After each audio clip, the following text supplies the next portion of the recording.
What's going on, people? Justin LaBar here, Wrestling Reality on Trib Live Radio every single Thursday from 2 p.m. to 3 p.m. Thanks for joining us. You can watch the live webcast. Hello, everybody out there. You can go to the Trib Live Radio website and watch it there. Of course, you can also download the app on your smartphone.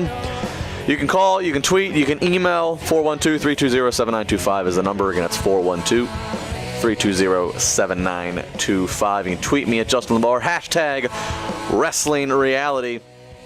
We got a lot of things to talk about in this next hour as we are coming off a pay-per-view and a very interesting Monday Night Raw week.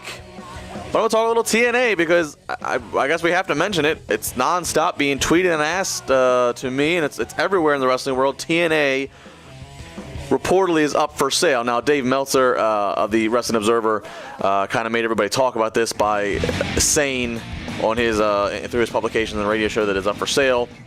I'm not surprised. In fact, if you've been listening to me or reading me for the last couple months, I kept saying Dixie's not in charge anymore. Her mother Janice running the day-to-day. They're trying to shape the company up to sell it. So no surprise, as that's what I was already aware of. But now we beg the question, what happens with TNA Wrestling? And it is an important deal. It is an important matter. Despite what WWE wants to hold themselves as, they are an alternative. They are competition. Maybe not really good competition. Maybe not really good alternative. But they are that for WWE because WWE has wrestling fans. They may be an entertainment brand, but their fans are still wrestling fans. So what happens next? Well, somebody's going to buy a TNA. Somebody will. They're going to buy it for one main reason, because it is on television. If it didn't have a TV deal, then it's worth absolutely nothing. With the TV deal, it's worth a little bit more than nothing.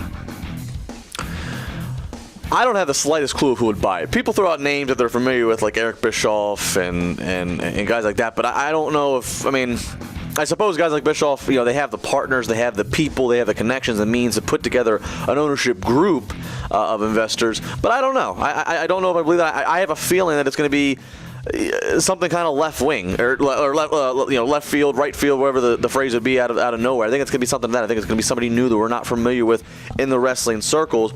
But I sincerely hope, and all you people, yes, I can be pro WWE as I am. I've always been a WWE guy. I grew up on WWE. I grew up around WWE. I'm still around WWE.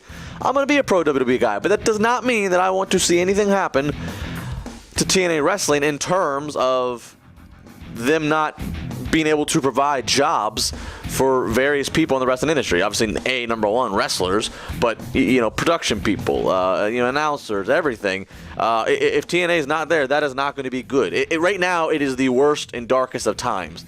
They have wrestlers on contract who aren't getting paid a lot, who are getting paid per appearance, who they are blocking from taking bookings, good bookings, especially because they won't give them solid schedule. They won't give a solid schedule when we need you, and B, because they say, oh, you can't do any bookings that might end up on DVD and that might end up on their local television. So right now is the darkest of days. I hope that there's still a second wrestling company on Spike.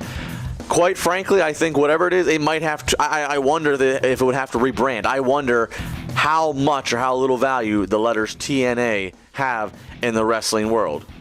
Come to think of it, maybe I should put a group together. Make it the JLB or the CSR or maybe just the Reality Wrestling Federation. That's got a ring to it. Come on, man. 412-320-7925. Sportstalk@tribweb.com. Tweet me at Justin LaBar. We'll be back.